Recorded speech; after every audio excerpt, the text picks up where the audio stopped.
can we use the area model to solve multiplication?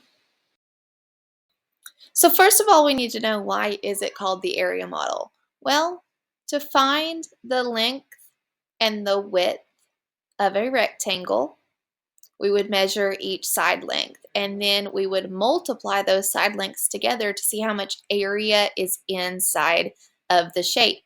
It's going to be the same thing when we use this model to help us with multiplication.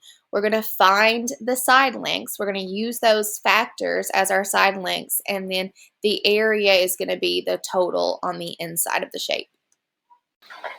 This equation is 34 times 21. We're going to start by drawing an area model, which is going to be 4 squares since it's a 2 by 2 equation. And we're going to expand the number 34 out. It's just how we would say it. 34. 3 tens, 4 ones. 30 plus 4.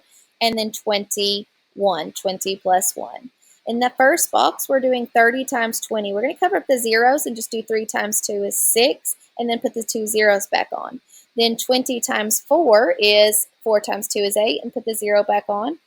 3 times, well, in the bottom left corner, we're doing 30 times 1, which is going to be 3 times 1 is 3, and put that 0 on there. And then that final box is just 4 times 1 is 4. Now that we have our area model complete, last thing we do is add. So we're going to take all 4 boxes and add them together. Be careful to make sure you add correctly using place value and line them up in the ones place, tens place, and hundreds place as they should be.